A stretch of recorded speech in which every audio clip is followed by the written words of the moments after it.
एक छोटे से शहर में ऋतु नाम की लड़की अपनी माँ के साथ रहती थी। ऋतु की माँ की आँख की रोशनी कम थी, जिसकी वजह से ऋतु की माँ को दिखाई नहीं देता था। इसीलिए ऋतु को ही अपना और अपनी माँ का पेट भरने के लिए लोगों के घरों में जाकर झाड़ू पोछे का काम करना पड़ता था। ऋतु कैसे भी करके अपनी माँ की आंखों की रोशनी वापस लाना चाहती थी। एक दिन की बात है, ऋतु अपनी माँ को लेकर आंखों के डॉक्टर के पास जाती है। डॉक्टर साहब, मेरी माँ की आंखों की रोशनी चली गई है, आप मेरी माँ का इलाज करिए ना, जिससे मेरी माँ को फिर से दिखाई देने लगे। देखो, तुम्हारी माँ की आंखों की रोशनी आ सकती है, उसके लिए आपकी माँ का ऑपरेशन करना पड़ेगा। आपकी माँ की आंखों के इलाज के लिए कम से कम 1 लाख का खर्चा आएगा। ठीक है डॉक्टर साहब, मैं अपनी माँ की आंखों की रोशनी लाने के लिए 1 लाख रुपए का इंतजाम करूंगी। ऋतु, तू इतने पैसे कहाँ से लाएगी? कहाँ तो हम पेट भर खाना नहीं खा पाते। माँ, तू चिंता मत कर, मैं पैसे का इंतजाम कर लूंगी। फिर ऋतु अस्पताल से अपनी माँ को लेकर घर आ जाती है। माँ, तू आराम कर, मैं अभी आती हूँ। तू कहाँ जा रही है? माँ, बस मैं अभी आई। ऋतु और घरों में काम ढूंढने जाती है, जिससे उसकी माँ की आंखों का इलाज हो सके। फिर वो एक घर में पहुँचती है। मेम साहब, क्या आपके घर में मुझे काम मिल सकता है? वो मेम साहब ऋतु को ऊपर से नीचे तक देखती है। नहीं, यहाँ कोई काम नहीं है, जाओ यहाँ से। पता नहीं लोग भी कैसे हैं जो अपनी जवान लड़की को घरों में काम करने भेज देते हैं, फिर काम करते करते अमीर लड़कों को फंसा लेती हैं, फिर उनसे जबरदस्ती शादी करने के लिए कहती हैं। मेम साहब, आप पढ़े लिखे होकर कैसी बातें करते हो? आप भी तो एक औरत हो। किसी लड़की की मजबूरी होती है तभी वो घरों में जाकर काम करती है। देखो तो कैसे जबान लड़ाती है, निकल यहाँ से। ऋतु दुखी मन से वहाँ से अपने घर वापस आ जाती है। ऋतु, तू क्यों परेशान हो रही है? हम गरीब लोग हैं, इस दुनिया में गरीबों को समझने वाला कोई नहीं। पर माँ, बिना देखे कोई किसी पर इतना घटिया इल्जाम कैसे लगा सकता है? ये दुनिया है मेरी बच्ची। ऋतु रोते रोते सो जाती है। फिर अगली सुबह ऋतु सुबह जल्दी उठकर अपने घर का काम करके काम पर जाने की तैयारी करने लगती है। माँ, मैं काम के लिए जा रही हूँ, तू अपना ध्यान रखना, और मैंने तुम्हारे लिए खाना बनाकर रख दिया है। फिर ऋतु अपने काम के लिए निकल जाती है। ऋतु मेम साहब के यहाँ पहुँचकर, आज तो मैं बहुत लेट हो गई, मेम साहब मुझे छोड़ेगी नहीं। ऋतु, ये कोई टाइम है आने का? तुम्हें पता है आज तुम कितनी देर से आई हो? वो मेम साहब, आगे से नहीं होगा। ये तुम्हारा रोज का नाटक है, हर रोज कोई ना कोई नया बहाना लेकर आती हो। कल से तुम्हें काम पर आने की कोई जरूरत नहीं। मेम साहब, मुझे काम से मत निकालिए, मैं आगे से समय पर काम पर आ जाऊंगी। ये लो तुम्हारा हिसाब, और कल से काम पर आने की जरूरत नहीं। फिर ऋतु उदास मन से दूसरी जगह काम ढूंढने के लिए निकल जाती है। ऋतु काम ढूंढते ढूंढते एक बहुत बड़े घर के पास जाकर दरवाजा खटखटाती है। तभी अंदर से एक औरत निकल कर आती है। हाँ बोलो, तुम्हें क्या चाहिए? मेम साहब, क्या मुझे आपके घर में काम मिल सकता है? मैं घर का सब काम अच्छे से कर लूंगी। हाँ ठीक है, तुम यहाँ काम कर सकती हो, पर काम पूरी साफ सफाई से करना होगा और तुम्हें एक भी छुट्टी नहीं मिलेगी। बोलो मंजूर है? हाँ, मैं सारा काम अच्छे से कर लूंगी, आपको शिकायत का कोई मौका नहीं मिलेगा।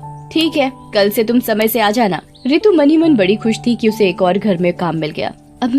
अब मैं माँ की आंखों का ऑपरेशन जल्दी ही करा सकूंगी। ऋतु हंसी खुशी जल्दी जल्दी घर जाती है और घर पहुँचकर, माँ पता है, मुझे एक और घर में काम मिल गया, अब आपकी आंखों का ऑपरेशन जल्दी ही हो जाएगा। मैं भी कैसी अभागन माँ हूँ जो तुझे काम करना पड़ रहा है। ये उम्र तो तेरी शादी की है। माँ, तू फिर शुरू हो गई। मैं तुझे छोड़कर कहीं नहीं जाऊंगी, मैं मेरी माँ के पास हमेशा रहूंगी। माँ, खाने का समय हो गया है, मैं तेरे लिए अभी खाना बना कर लाती हूँ, तुझे भूख लगी होगी ना? ऋतु माँ और अपने लिए खाना बना कर लाती है। फिर दोनों खाना खाकर सो जाते हैं। अगली सुबह ऋतु जल्दी उठकर मेम साहब के घर काम करने चली जाती है। ऋतु को मेम साहब के घर में काम करते करते काफी समय हो गया था। जिस घर में ऋतु काम करती थी, उस मेम साहब का समीर नाम का बेटा था, जो मन ही मन ऋतु को पसंद करने लगा था। ऋतु भी समीर को पसंद करने लगी थी और दोनों को एक दूसरे से प्यार हो जाता है। फिर एक दिन समीर और ऋतु दोनों एक साथ बैठकर बातें कर रहे होते हैं। ऋतु, तुम मुझे साहब मत बोला करो, मुझे बिल्कुल भी अच्छा नहीं लगता जब तुम मुझे साहब कहती हो। तुम मुझे समीर कह सकती हो। नहीं साहब, अगर मेम साहब ने मुझे आपका नाम लेते हुए देख लिया ना, तो वो बड़ी गुस्सा होंगी। फिर समीर बातों ही बातों में ऋतु को अपने प्यार का इजहार कर देता है। ऋतु, मैं तुमसे प्यार करता हूँ और शादी करना चाहता हूँ। ऐसे ही समीर और ऋतु एक दिन कमरे में बैठकर प्यार की बातें कर रहे थे। तभी समीर की माँ उन दोनों की बातें सुन लेती है। ये ऋतु एक काम वाली होकर मेरे बेटे से शादी के सपने देख रही है, मैं ऐसा हरगिज नहीं होने दूंगी। तभी समीर की माँ अपने भाई को फोन करके घर बुलाती है। भैया, ये ऋतु मेरे घर की बहू बनने का सपना देख रही है, इसने समीर को अपने प्यार के जाल में फंसा लिया है। बहना, तू चिंता मत कर, हम कल ही इसका काम तमाम कर देंगे। और अगले दिन समीर की माँ समीर को बहाने से उसे 2-4 दिन के लिए किसी काम से बाहर भेज देती है। रितु हमेशा की तरह आकर अपने काम में लग जाती है। उधर समीर की माँ और उसका मामा रसोई में गैस चालू कर देते हैं। जैसे ही रितु रसोई में जाकर गैस चालू करती है, गैस चालू होते ही सिलेंडर फट जाता है। अरे कोई बचाओ, मुझे कोई बचाओ, मैं जल रही हूँ। दूर खड़े समीर की माँ और मामा रितु को जलता देख रहे थे। मेम साहब बचाओ मुझे, मैं जल रही हूँ। तो जलती रह, तेरी यही सजा है। रितु मालकिन की बात सुनकर हैरान हो जाती है। मुझे ये तो बताओ मालकिन, आखिर मेरी गलती क्या है?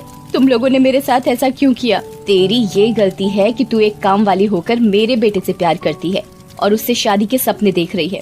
मैं ऐसा हरगिज नहीं होने दूंगी। मैं तुम्हें नहीं छोड़ूंगी। अपनी मौत का बदला मैं जरूर लूंगी। रितु चीखती चिल्लाती रहती है, पर समीर की माँ और उसके मामा को रितु पर जरा भी दया नहीं आती और कुछ देर बाद रितु की मौत हो जाती है और वो मरने के साथ ही एक भयानक चुड़ैल बन जाती है। तुम लोगों ने मुझे जलाकर मार डाला, अब तुम देखना मैं तुम्हें कैसे मारूंगी। मेरी बेचारी माँ, मैं ही उसका सहारा थी। इन जालिम लोगों ने मेरी माँ से उसका सहारा छीन लिया। मैं इन लोगों को नहीं छोड़ूंगी। उधर रितु की माँ रितु का इंतजार कर रही थी। इतनी रात हो गई, रितु अभी तक नहीं आई, ऐसा तो उसने कभी नहीं किया। तभी रितु की आत्मा माँ के सामने आती है। रितु, तू आ गई? आज तूने आने में बड़ी देर कर दी। चुड़ैल माँ की बात सुनकर रोने लगती है। हाँ माँ, आज काम कुछ ज्यादा था, इसी वजह से आने में देर हो गई। रितु की माँ को ये नहीं पता था कि रितु एक चुड़ैल बन चुकी है। फिर चुड़ैल अपनी माँ को खाना खिलाकर समीर के घर पहुँच जाती है। कैसे चैन की नींद सो रहे हैं, इन्हें तो मैं मजा चखाऊंगी। चुड़ैल समीर की माँ और उसके मामा के पलंग के नीचे आग लगा देती है और जैसे ही आग धीरे धीरे पलंग में लगती है, ये इतनी गर्मी कैसे हो रही है? तभी समीर का मामा भी नींद में अपनी बहन से कहता है, अरे बहना, ये इतनी गर्मी कैसे हो गई? ऐसा लग रहा है जैसे कोई मुझे तंदूर में भून रहा हो। जैसे ही उन दोनों की नींद खुलती है, आग, यहाँ आग कैसे लग गई? अरे कोई है, बचाओ, कोई मुझे बचाओ। अरे बहना, मुझे बचा, नहीं तो मैं मुर्गे की तरह भून जाऊंगा। तभी चुड़ैल समीर की माँ और उसके मामा के सामने आती है। अपने आप को जलते हुए देखकर कैसा लग रहा है? मुझे मत जलाओ, मुझे मत जलाओ। मुझे छोड़ दो, मुझे मत जलाओ, अभी तो मेरी शादी भी नहीं हुई है। छोड़ दूं? ऐसे कैसे छोड़ दूं? क्या तुम लोगों ने मुझ पर दया की थी? मेरा कसूर ही क्या था? मैंने तुम्हारे बेटे से प्यार ही तो किया था, जो तुमने मुझे जलाकर मार डाला। बताओ मुझे।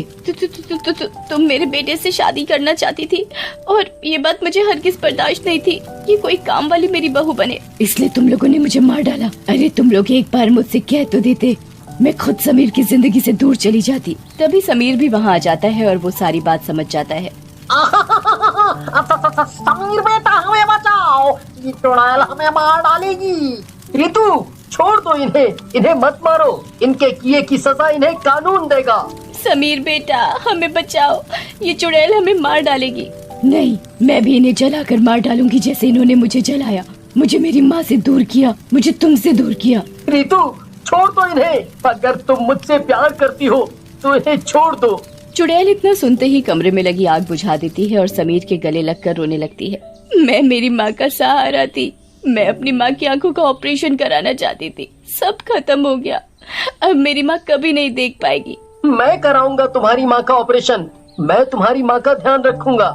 ये सुनकर चुड़ैल को तसल्ली हो जाती है। अब मेरी चिंता खत्म हुई। समीर, अब मुझे जाना होगा। इतना कहते ही चुड़ैल वहाँ से चली जाती है।